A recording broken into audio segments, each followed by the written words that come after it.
Hey everybody. Hey, I just wanted to bring this up. There's a big thing going on where people think that there's this super strong person in either Universe 3 or Universe 4. That's the one that Weiss was originally talking about back in 92 or 3.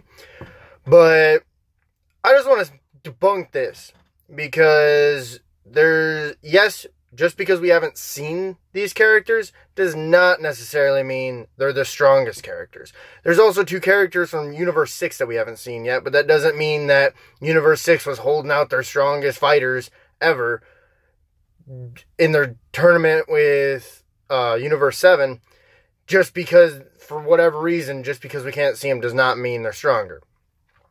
Now, we've already gotten spoiler warning, about Demon, something like that, from Universe 4, and he's like some cicada-looking creepy dude, but he apparently can cloak himself or disguise himself so that you can't see him. My personal belief is that the characters that we haven't seen yet are not necessarily the strongest characters, but they will have cool or unique abilities that will definitely mean something whenever they're introduced. I don't believe, however, that any of them are stronger than a god of destruction from their respective universes. Now, I can see there's a little bit of merit as far as, like, if you just, like, oh, they're stronger than a god of destruction of their universe. Because the little mouse dude from Universe 4 doesn't look very strong. But I don't believe that he's stronger than Beerus, even in an arm wrestling match. That wouldn't make any sense. My solid belief is that guy is from one of the 4 universes not in this tournament. Why? Because, one, they've already hyped up the strength of the people that are already in this tournament. So they don't need to hype them up even more and say these are the strongest, the end all be all. And if that were the case, then they would also have like them other 4 universes, we would not be able to explore any of them, which would essentially just be a wasted plot device. Like, they could easily use that for the next arc or the arc after that, and then that's just how they elevate it to even stronger guys. Because, like everything else, you gotta go from strong guy, but you gotta make the next one stronger. Otherwise, it's really not that exciting. So, my theory is that they will have this Tournament of Power, which will last for a while. And then, as soon as they figure out how they're going to wrap this up, I mean, there's tons of theories how it's going to be done. I believe that it's going to pretty much go all the way out to the end. I believe that there's going to be an actual definitive victory or loss for Universe 7. But I don't think that it's going to be interrupted or anything like that. Don't get me wrong, I believe the Grand Priest is probably evil. He looks kind of evil. But I don't believe that he's going to interrupt this tournament. He seems way too calculating to jump in the middle of something or cut off at the end or whatever. I do think that they will just keep feeding us a little bit more and a little bit more and a little bit more if he is evil.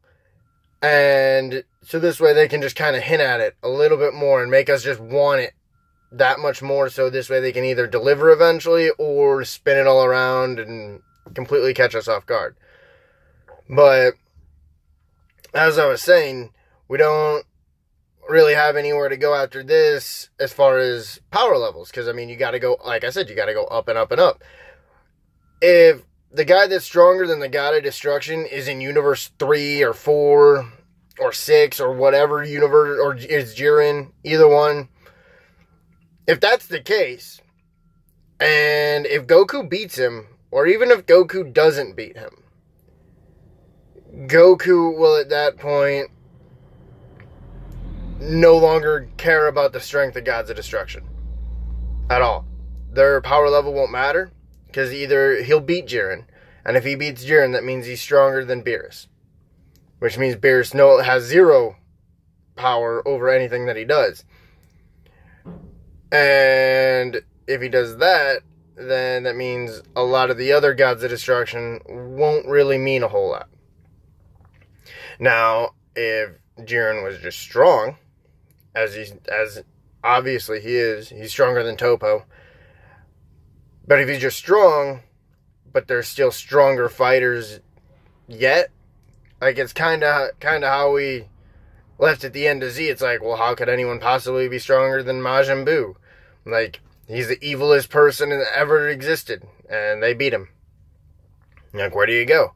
That's why whenever we enter Dragon Ball Super, it's like, wow, there's a god of destruction. There's no way I can ever get this. I don't believe we're actually going to ever have a serious fight that will end in one destroying the other. But anyway, back to my original point.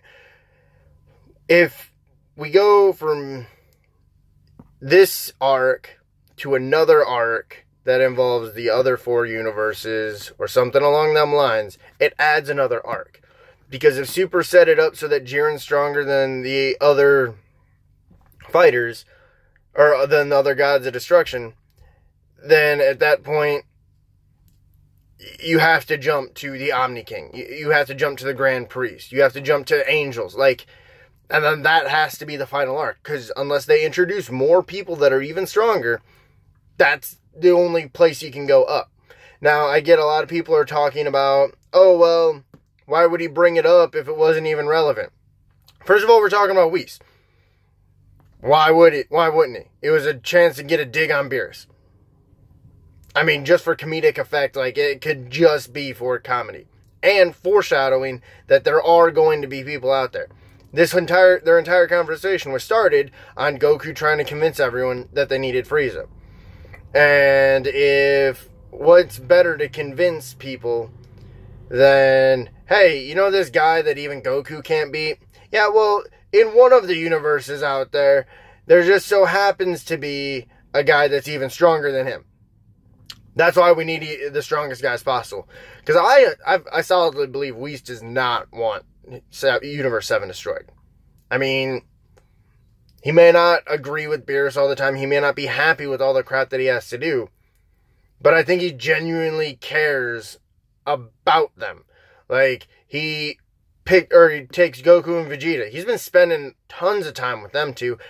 And they're not gods of destruction. He obviously enjoys their company, or he wouldn't keep training them. And yes, I mean, there's food involved, but that doesn't, like, that's not enough to be like, I can literally go to Earth whenever I want and get food and just take it, or make Bulma give it to me and for whatever, because that's what he was doing beforehand. But he chooses to go from there to have Goku and Vegeta around for training and stuff. Beerus isn't a huge fan of it. It's not like Beerus is commanding him to do it or trying to push him to do it. He likes their company. He likes the company of majority of the Z fighters at this point anyway. Like, he's kind of shown that along. So I don't think he wants his universe destroyed. But, I mean, there's only one way to see. We're probably only a couple weeks away from figuring out some of these other fighters. Like I said, just because we haven't seen these fighters does not make these fighters that much more powerful or whatever, because I mean, it's kind of like a scary movie. Like, if you have a scary movie and you can't see the monster, you always assume it's going to be so much worse than what it actually is, and it's not. Like it ends up, it's not, it doesn't build up to the hype. It's more hype in your mind and my mind than anyone else's. So I think, like I said in the beginning of this video, I think a lot of it's going to come down to they're going to have unique abilities.